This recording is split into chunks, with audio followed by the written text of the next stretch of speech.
প্রত্যেকের প্রতি আমাদের কৃতজ্ঞতা। বিশেষ করে আপনারা জানেন এই আন্দোলনে এখন পর্যন্ত যে তথ্য অনুযায়ী প্রায় 4 শতাধিক আমাদের ভাই বোনেরা শহীদ হয়েছে। আমার ধারণা সেই সংখ্যা আরো অনেক, এবং এখনো চিকিৎসাধীন অবস্থায় অনেকে মারা যাচ্ছে। কাজে আমাদের সেই বীর শহীদদেরকে, এই দ্বিতীয় মুক্তিযুদ্ধের বীর শহীদদেরকে সম্মান জানানোর জন্য যে যেখানে আছেন আমরা একটি নীরবতা পালন করতে, তার আগে সুশৃঙ্খলভাবে আপনারা অলিগলি থেকে সামনে একটু দাঁড়ান, আপনারা সোজাভাবে পরস্পর একটু সুন্দরভাবে দাঁড়ান। আমরা আমাদের এই শহীদদের স্মরণে আজকের এই সম্প্রীতির সমাবেশ থেকে আমরা এক মিনিট নীরবতা পালন করতে চাই। থাকা অবস্থায় আমাদের সাথে জামাতের সেক্রেটারি জেনারেল মিয়া গোলাম পরোয়ার, বিএনপির সিনিয়র যুগ্ম মহাসচিব দুরুল কবির রিজভী ভাই সহ অনেক সিনিয়র নেতৃবৃন্দ ছিল। আমরা সবসময় নামাজ আদায় করছি, একত্রে মনোজাত করছি, জেলখানাতেও ওনার কাছে একটা কথা আল্লাহর কাছে পরিষ্কারভাবে বলেছিল, আল্লাহ আপনি এই জাতির জন্য উত্তম ফয়সালা দিয়ে দেন, এই জাতির যেই পথে মুক্তি পাবে আপনি সেই ব্যবস্থা করে দেন। আপনার আমাদের সকলের দোয়া হয়তো কারণ দোয়া কবুল করেছে, তার ফলে এই প্রাচীর শক্তি পতন ঘটানো সম্ভব হয়েছে। নিশ্চয়ই আপনারা ভুলে যাননি সমস্ত আন্তর্জাতিক শক্তিগুলো, বিশেষ করে বাংলাদেশের প্রশ্নে আমাদের প্রতিবেশী রাষ্ট্র ভারত গত 15 বছর ধরে যেভাবে নগ্ন হস্তক্ষেপ করে আসছে, নির্বাচনগুলোতে যেভাবে প্রভাব বিস্তার করে আসছে, 14 সালের বিনা ভোটের নির্বাচনকে সার্টিফাই করার জন্য ইন্টারন্যাশনালি তারা ওকালতি করেছে। 18 সালে এই কারচুপি নির্বাচনের সেটা ভারতীয় গোয়েন্দা সংস্থার সহ এখানকার এজেন্ট সহ বিভিন্নভাবে করেছে। 24 সালেও সমস্ত ওয়েস্টার্ন কান্ট্রি যখন বাংলাদেশে একটা অবাধ সুষ্ঠু নিরপেক্ষ নির্বাচনের কথা বলেছে আমাদের প্রতিবেশী রাষ্ট্র ভারত, তখনও কিন্তু এই প্রাচীর শক্তির পক্ষে অবস্থান নিয়েছে। এখানে সদর কূটনৈতিক বিনায়ক রঞ্জন চক্রবর্তী থেকে শুরু করে সদর প্রতিরক্ষা মন্ত্রী সাহেবরা এখানে এসে আওয়ামী লীগের পক্ষ ওকালতি করেছে। অনেকেই বলেছিল ভারত একটা বৃহৎ শক্তি রাষ্ট্র, শেখ হাসিনার পাশে আছে, চীন ফাইন্যান্স করছে, রাশিয়া আমেরিকাকে বিল করার জন্য শেখ হাসিনার পাশে আছে, কাজী শেখ হাসিনাকে ওরা হটানো যাবে না। কিন্তু ওই যে আল্লাহ বলছে আল্লাহ নাই দুনিয়ার বাইরে, শেখ হাসিনাকে আল্লাহ নাই বাংলাদেশের বাইরে করে দিয়েছে। এটা কেউ কল্পনা করেছেন? এত প্রতাপশালী নারী প্রধানমন্ত্রী কয়েকদিন আগে ধার্মিকতার সাথে বলেছিলেন শেখ মুজিবের কন্যার দেশ ছেড়ে পালায় না। পরে কি হয়েছে? এখন লোকজন স্লোগান দেয় পালাইছে রে পালাইছে, পালাইছে রে পালাইছে, শেখ হাসিনা পালাইছে। কাজে আমরা পরিষ্কার ভাবি আমাদের আজকের এই সম্প্রীতির সমাবেশ থেকে, আজকের এই সমাবেশ আমরা করছি কেন? আমরা দেখছি যে আজকে যেই ছাত্রতা, সেই সত্য নিয়ে একটা সহনশীল মানবিক সমৃদ্ধ গণতান্ত্রিক বাংলাদেশের সত্য নিয়ে তারা যে মুক্তির লড়াই সংগ্রাম করেছে, সেই মুক্তির লড়াই সংগ্রামে দুষ্কৃতিকারীরা একটা নির্বাচনের পরিস্থিতি সারা বাংলাদেশে তৈরি করতেছে। আমার এই যে অফিস আল্লাহী কমপ্লেক্স দখল করতে লোক তৈরি করে দাঁড়িয়ে তারা বিভিন্ন অফিস এই এলাকার সবাই তারা সেইখানে যদি দখল করতে চলে আসতে পারে, পাড়া মহল্লায় গ্রামগঞ্জের কি অবস্থা চিন্তা করে।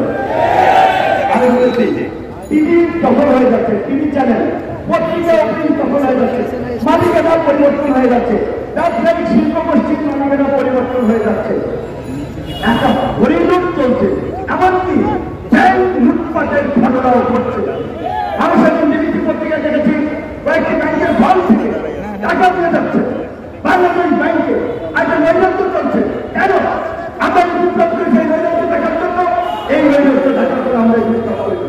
কিছু ব্যক্তিরা এতদিন চমচমি করেছে, এখন অফিসার হবেন, তিনি চ্যানেলের মালিক হবেন, তিনি পত্রিকা চালাবেন, পয়সাপতি কামাবেন, একজন ব্যবসায়ীরা এখন আপনারা মালিকানা পরিবর্তন করে দেবেন।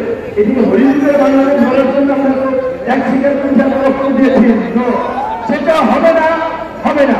আমরা ওই দুর্বৃত্তদেরকে হুঁশিয়ারি দিয়ে বলতে চাই, আমরা সামরিক বাহিনীকে, আমরা অন্তর্বর্তীকালীন সরকারকে বলতে চাই, অতি দ্রুত আপনারা সকল রাজনৈতিক দলের সাথে বসে কিভাবে দুর্বৃত্তদের বিরুদ্ধে ব্যবস্থা নেবেন, পরাজিত করবেন, আপনারা সেই রূপরেখা তৈরি করুন, আমরা আপনাদেরকে সব ধরনের সহযোগিতা করব। আজকে আমার বাড়িতে পরিষদ জানাচ্ছে রতন এলাকার লঞ্চার দখল হয়ে যাচ্ছে, এইবার খাবে এক গ্রুপ খেয়া গেল, ওইবার খাবে আরেক গ্রুপ। অলরেডি হয়ে গেছে। যেতে রাজনীতি কোন সরকার, রাজনৈতিক সরকার কি ক্ষমতায় এসেছে? আগে রাজনৈতিক দল এইভাবে বেড়ে গিয়েছে, নিরীহ মানুষের উপরে হামলা হচ্ছে, বাড়িঘর দখল হচ্ছে। এই পরিস্থিতি চলতে দেওয়া যায় না। তাই আমি ছাত্রদল থেকে বলবো, এই বিপ্লবকে যারা নচ্ছেদ করতে যায়, বৃহৎ বিপ্লবে পরিণত করতে চায়, তাদের বিরুদ্ধে পাড়া মহল্লায় সম্প্রীতি সমাবেশ করে এইভাবে নাগরিক সচেতন মানুষ, সাংবাদিক, প্রশাসন সকলকে নিয়ে দুর্বৃত্ত প্রতিরোধ কমিটি গঠন করতে হবে। আজকে পুলিশের চেইন অফ কমান্ড ভেঙে পড়েছে। আবার অন্যান্য প্রতিষ্ঠানগুলোর প্রধানরা গা ঢাকা দিয়েছে। তাই অন্তর্বর্তীকালীন সরকারকে অনতি বিলম্বে প্রশাসনে একটা শৃঙ্খলা ফিরিয়ে আনতে হবে।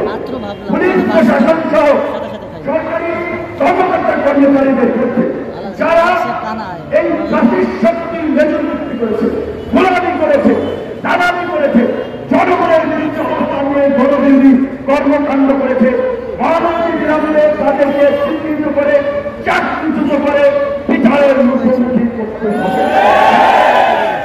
এনএসআই, ডিজিএফআই সহ সকল সৈন্য সংস্থার প্রধানদেরকে বিচারের মুখোমুখি করতে হবে, কারণ তারা এই গণহত্যা এবং এই নৈরাজ্যে এই সরকারের সহযোগী ছিল। আগেই আন্তর্জাতিকভাবে একটি ডেথ রেসপন্স বাহিনী হিসেবে পরিচিত হয়েছে। র্যাব যখন বিএনপি আমলে গঠিত হয়েছিল তখন আওয়ামী লীগ বলেছিল র্যাব তারা সেনাবাহিনীকে বিলুপ্ত করবে, কিন্তু আওয়ামী লীগ গত এই 15 বছরে র্যাবকে একটি খুনি গুম বাহিনীতে পরিণত করেছে, সেই কারণে মার্কিন যুক্তরাষ্ট্র র্যাবকে নিষেধাজ্ঞা দিয়েছে। কাজেই আওয়ামী লীগ বিএনপি করে নাই, অন্তর্বর্তীকালীন সরকারকে করতে হবে, র্যাবকে বিলুপ্ত করতে হবে।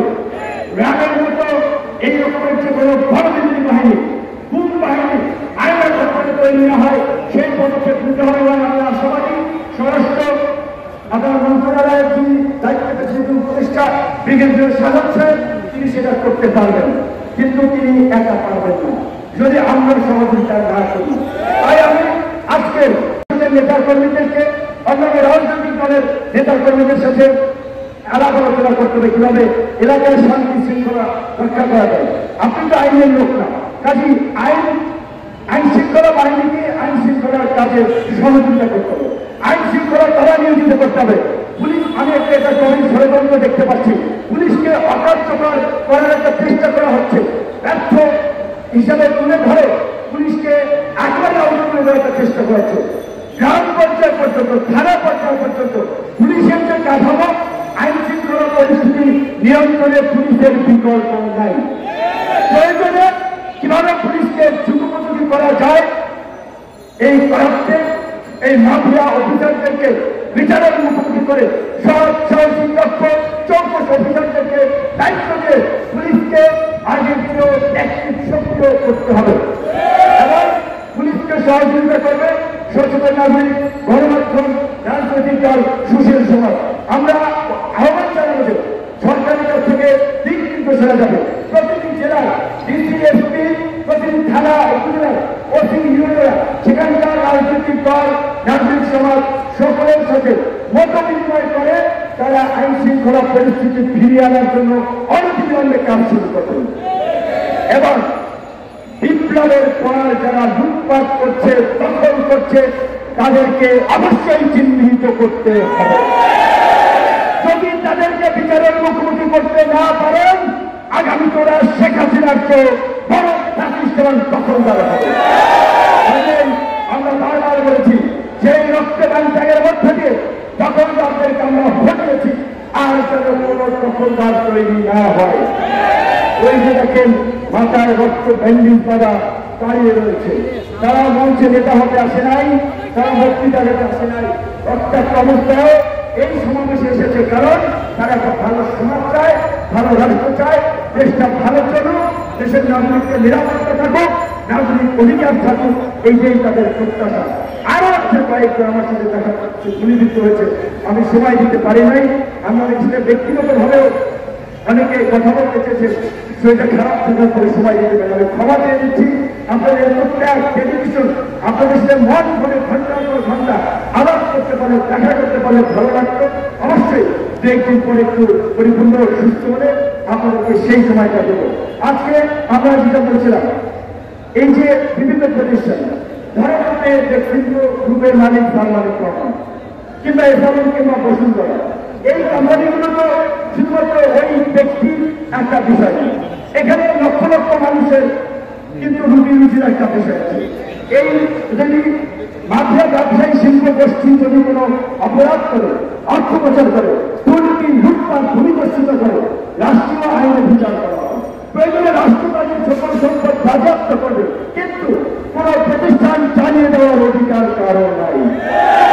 কোন কল কারখানা, মিল, ফ্যাক্টরি ভাঙচুর করার, অগ্নি সংযোগ করার অধিকার কারো নাই।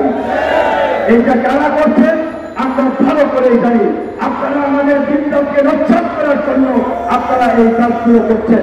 তাই আমরা আপনাদেরকে বলবো, আইন শৃঙ্খলা বাহিনীকে সর্বাত্মকভাবে নিঃশর্তভাবে সহযোগিতা করে আগামী কয়েকদিনের মধ্যে পরিস্থিতি স্বাভাবিক করতে হবে। কালকে আমি থাকি মহানগর প্রদেশ রামপুরা, রাত্র 1টার থেকে শুনি রামদানের গৌরবী করতেছে দুই গ্রুপ। এরা কারা? এরা কোথা থেকে আসছে? মিরপুরে ডাকাত করে, উত্তরা ডাকাতি হয়, তাদের জন্য উৎসব শুরু হয়েছে। শীর্ষ সন্ত্রাসীরা, দুর্দর্শ অপরাধীরা জেল ভেঙে পালানোর চেষ্টা করছে, জেলে সংঘাত হচ্ছে, জেল থেকে যদি অপরাধীরা বের হয়ে যায় সমাজের কি ভালো হবে? তাই কাজে কারাগার ভেঙে বের হবে এমন অতি বিপ্লবীদেরকে সমর্থন করা যাবে না। এই যে পাড়ায় পাড়ায় ডাকাতি করবে, মাস্তানি করবে, তাদেরকে সমর্থন করা যাবে না। তাই আপনাদেরকে এই সম্প্রীতির সমাবেশে ডেকেছি। আজকে যে সুকুমার বড়ুয়া স্যার, লতিফ মাসুম স্যার এখানে এসেছে, ঢাকা বিশ্ববিদ্যালয়ের শিক্ষক, একজন জাহাঙ্গীরনগর বিশ্ববিদ্যালয়ের শিক্ষক, যিনি আমার গুরুত্বপূর্ণ এবং আমি ব্যক্তিগতভাবে তাদের প্রতি কৃতজ্ঞ। অত্যন্ত শ্রেয় করেন, সবসময় দেখা হলে বুকে জড়িয়ে ভালো পরামর্শ দেন। আজকে ফেডারেশনের নেতা ছিলেন, বৌদ্ধ ধর্মাবলম্বীদের বিরুদ্ধে সংগঠনের দায়িত্ব ছিলেন, তিনি যেটা বলেছেন আজকে তিনি এই সমাবেশে এসেছেন। তাহলে এই যে আমাদের হিন্দু ভাইদের শুনতেছি বাসা বাড়ি ব্যবসা প্রতিষ্ঠান বিভিন্ন জায়গায় হামলা হচ্ছে, আমি অন্ধভাবে বলে দিতে পারি এই হামলা বিএনপি, জামাত, গণ অধিকার পরিষদ এই কোন বিপ্লবীরা করে নাই। এটা স্পষ্টভাবে একটা ষড়যন্ত্র, এটা দুষ্কৃতকারীদের কাজ। তারা আমাদের এই বিপ্লবকে ব্যাস বিপ্লবে পরিণত করার জন্য, আমাদেরকে দুর্বৃত্ত হিসেবে, মৌলবাদী হিসেবে, সাম্প্রদায়িক হিসেবে দেখানোর জন্য তারা এই কাজগুলো করছে। তাহলে কি আপনাদের দায়িত্ব না হিন্দু, বৌদ্ধ, খ্রিস্টান সকল ধর্ম বর্ণ মত পথ নির্বিশেষে প্রতিটি এলাকায় সাম্প্রদায়িক সম্প্রীতি রক্ষা করা? সেই জন্য এই সম্প্রীতির সমাবেশ। তো আজকে আপনারা এই সমাবেশ থেকে গিয়ে প্রত্যেকটি নেতা কর্মীকে সেই দিক নির্দেশনা দেবেন। আজকে আপনারা জানেন গত 15 বছরে প্রায় 16 লক্ষ কোটি টাকা পাচার হয়েছে। পাচারকারীদের বিষয়ে পত্রপত্রিকায় নিউজ হলেও তাদেরকে গ্রেপ্তার করা হয়নি। পরবর্তী রাজনৈতিক সরকারকে আমরা জানি না, কিন্তু অন্তর্বর্তীকালীন সরকারকে বলবো তারা জনসমর্থনহীন সরকার না, জনগণের মতামত এবং ম্যান্ডেটিং কিন্তু এই সরকার গঠিত হচ্ছে। আমরা ছাত্র জনতা সবাই মিলে এই সরকারকে সমর্থন দিয়েছি। তাই তারা জুডিশিয়াল সিস্টেমের পুনর্গঠন, দুর্নীতি দমন কমিশন, মানবাধিকার কমিশন, তথ্য কমিশন, এরকম সাংবিধানিক প্রতিষ্ঠানগুলোকে শক্তিশালী করা, গণতান্ত্রিক প্রাতিষ্ঠানিক রূপদানের জন্য নির্বাচন কমিশনকে, আদালতকে পাকিস্তান ভারত যেভাবে শক্তিশালী করছে তার চেয়ে বেশি ক্ষমতাকে শক্তিশালী করতে হবে। আমাদের বিচার বিভাগ নামে মাত্র স্বাধীন বলা হচ্ছে, নির্বাহী বিভাগ থেকে আলাদা, প্রকৃতপক্ষে নির্বাহী বিভাগ থেকে আলাদা নয়। কাজী এই সুপ্রিম আপনার উচ্চ আদালত, নিম্ন আদালতের যে নিয়োগ, তাদের আপনার বিরুদ্ধে শাস্তিমূলক পদক্ষেপ নেওয়া, যেটা সিনাসে কথা বলতে গিয়ে শেষ পর্যন্ত চাকরি হারিয়েছে, সেই বিষয়ে আমাদেরকে পদক্ষেপ, বিচারকদেরকে কারো মুখে কি যেন থাকতে না হয়, কাজে তার জন্য একটা সময় লাগবে। এত অবৈধ হয়ে আগে বিভ্রান্তি ছড়ালে, বিভ্রান্তিকর কথা বললে, রাজনৈতিক পরিস্থিতিতে রাজনৈতিক মহলে মিশ্র প্রতিক্রিয়ার সৃষ্টি হবে, জাতীয় সিদ্ধান্ত হবে। আমরা পরিষ্কারভাবে বলি, অন্তর্বর্তীকালীন সরকারের যে নির্দিষ্ট সময় প্রয়োজন তারা রূপরেখা সহ জাতির সামনে উপস্থাপন করবে, আমরা রাজনৈতিক দল অবশ্যই সেখানে সমর্থন করব। কথা হচ্ছে অন্তর্বর্তীকালীন সরকার হয়েছে, আগামীতে আমাদের প্রত্যাশা অনুযায়ী একটা অবাধ সুস্থ নিরপেক্ষ নির্বাচন করবে, নির্বাচিত প্রতিনিধিদের কাছে ক্ষমতা হস্তান্তর করবে। কিন্তু গত 15 বছরে এই প্রাতিষ্ঠা জনগণের উপরে নির্যাতন, নিপীড়ন, খুন চালিয়ে এই বাংলাদেশকে একটা নরকের বাংলাদেশে পরিণত করেছিল, তাদের কি হবে? ফ্যাসিস্টের দোষকদেরকে আইন করে নিষিদ্ধ করতে হবে। জার্মানিতে, নাৎসিরা, ইটালিতে এইভাবে যেভাবে নিষিদ্ধ হয়েছিল, পরিষ্কারভাবে এই ফ্যাসিস্ট শক্তি এবং তার দোষকদেরকে নিষিদ্ধ করতে হবে। সেটা করবে আমাদের এই ম্যান্ডেট, জনগণের ম্যান্ডেট দিয়ে ক্ষমতায় বসা অন্তর্বর্তীকালীন সরকার। আমরা তাদের কাছে দাবি জানাই, একই সাথে আমাদের খাতি, আমাদের বন্ধু রাষ্ট্র, প্রতিবেশী রাষ্ট্র বহুবার আমরা কিন্তু প্রতিবেশী সরকার প্রতিবেশী বানাবো। তো এই প্রতিবেশীর সাথে আমরা ভালো সম্পর্ক চাই, তারাও চাই। প্রতিবেশীর সাথে আমাদের চুক্তি আছে, ফ্যামিলি বিনিময় চুক্তি। অনতি বিলম্বে শেখ হাসিনাকে বাংলাদেশের নবনির্বাচিত সরকারের কাছে ফিরিয়ে দিতে হবে। শেখ হাসিনার বিচারের মাধ্যমে বাংলাদেশ সহ সারা বিশ্বে ইসলামের ভ্রমণ হয়ে গেল, আর কেউ জনগণের বিরুদ্ধে গুলি চালিয়ে গণহত্যা করে ক্ষমতায় থাকার দুঃস্বপ্ন। ভারতকে পরিষ্কারভাবে বলতে চাই, সম্পর্কের ছন্দপতন যদি না করতে চান, শেখ হাসিনাকে কোন দেশে পাঠাবেন এই সমস্ত প্রশ্ন ওকালতি না করে অনতি বিলম্বে বাংলাদেশে ফেরত পাঠান। এমনই আমরা আজকের এই সমাবেশ থেকে বলছি, শেখ হাসিনাকে যদি ফেরত পাঠানো না হয়, অনতি বিলম্বে গণ অধিকার পরিষদ ছাত্র জনতাকে নিয়ে শেখ হাসিনাকে ফেরানোর দাবিতে ইন্ডিয়ান হাইকমিশন ঘেরাও করেছে। সিদ্ধান্ত আপনাদেরকে নিতে হবে, আপনারা সম্পর্ক রক্ষা করবেন নাকি সম্পর্ক শেষ করবেন। কিন্তু আমাদের জন্য পরিষ্কার, আমরা সবার সাথে সম্পর্ক রেখে সামনে এগিয়ে যেতে চাই।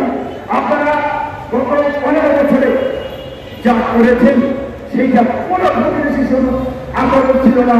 আপনারা এই দেশে শুধু প্রাচীন শক্তিকে ক্ষমতায় থাকা না, ভিন্ন মহাত্মান বিরোধীদের নির্মূল করার জন্য খুনের মতো জঘন্য ঘটনাগুলোকে আপনারা সমর্থন করেছেন। এবং আপনারা আপনাদের এজেন্সি সহ এখানকার এজেন্সি স্বয়ংক্রিয় আপনারা খুন করেছেন। যেই কারণেই সাংবাদিক কাজলকে বাংলাদেশ থেকে পাওয়া যায় ইন্ডিয়ান বর্ডারে বিএনপি স্থায়ী কমিটির সদস্য সাবেক মন্ত্রী সালাউদ্দিন সাহেবকে উত্তরা থেকে তুলে নেওয়ার পরে তাকে পাঠানো হয় শ্রীলঙ্কা।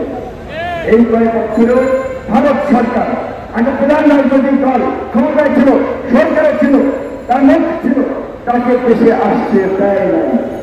অনেক ঘটনা তৈরি করেছে এবং এই দেশের মানুষ আপনাদের এই ক্ষমতার কাহিনী শুধুমাত্র শেখ হাসিনাকে পরাজিত করে নাই, পাকিস্তানিদের মতো এই দ্বিতীয় মুক্তিযুদ্ধে ভারত আধিপত্যবাদকেও পরাজিত করেছে। কাজে আমরা পরিষ্কারভাবে বলতে চাই, হেফাজতে ইসলামের উপরে নির্বিচারে হত্যাকাণ্ড, এই সমস্ত ঘটনার জাতিসংঘের অধীনে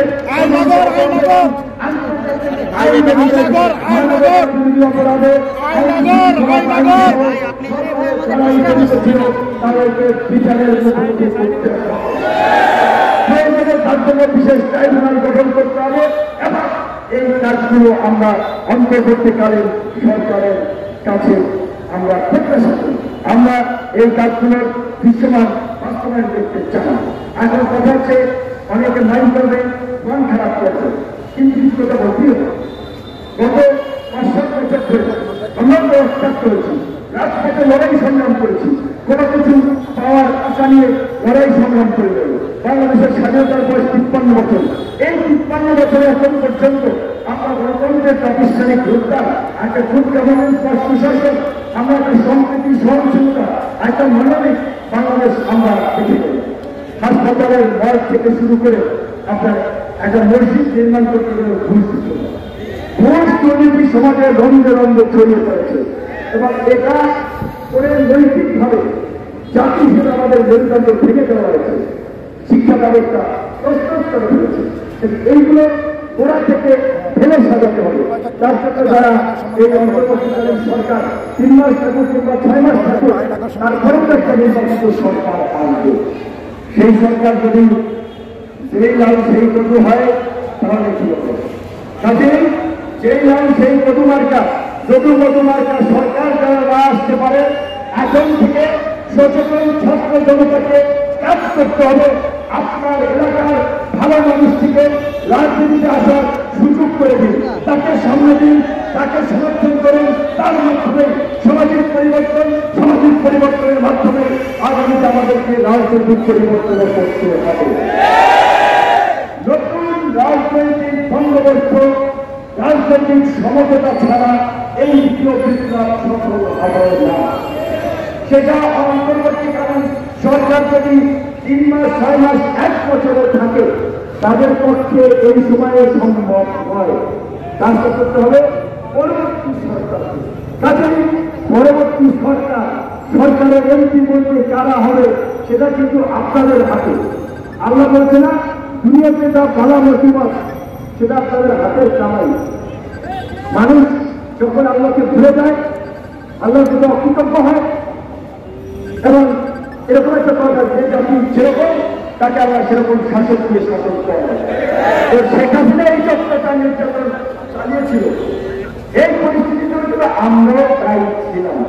কাজেই নিজেদের ভুল শুধরে নিয়ে তওবা করে নতুন বাংলাদেশ নির্মাণ করার জন্য নতুন রাজনৈতিক অঙ্গীকার করতে হবে। আমি একটা স্লোগান দিলে আপনারা সংসদ করেন, দল নয় মত নয়, সবার আগে বাংলাদেশ, সবার আগে বাংলাদেশ, সবাই মিলে দল নয় মত নয়, সবার আগে বাংলাদেশ, সবাই মিলে সর্বদেশ, সবার আগে বাংলাদেশ, জনতার অধিকার, জনতার অধিকার, আমাদের অধিকার, দেশ হবে জনতার, আমাদের অধিকার, জনতার অধিকার, আমাদের অধিকার। আমরা এটা বলেছি, এই যে গণ অধিকার পরিষদের যে রাজনৈতিক স্লোগান, জনতার অধিকার, আমাদের অধিকার, আমাদের অঙ্গীকার, দেশ হবে জনতার, এই স্লোগান 21 সালে আমরা ঠিক করেছি। গণ অধিকার পরিষদের পোস্টারে লেখা থাকে, রাষ্ট্রপতি নির্মাণে অংশ নিন, গণ অধিকার পরিষদে যোগ দিন, দেশ গঠনে অংশ নিন, গণ অধিকার পরিষদ যোগ দিন। এই ছাত্র সমাজ এবং তরুণ নেতৃত্ব 2018 সালে যেই প্রকার সংস্কার আন্দোলনের বীজ বপন করেছিল, সেই প্রকার সংস্কার আন্দোলন থেকে আজকে রাষ্ট্র সংস্কার আন্দোলন হয়েছে। রাষ্ট্র সংস্কার পরবর্তী এই বিপ্লবোত্তর রাষ্ট্র সংস্কারে বাংলাদেশ বিনির্মাণ করতে তরুণের নতুন ধারার রাজনীতির বিকল্প নাই।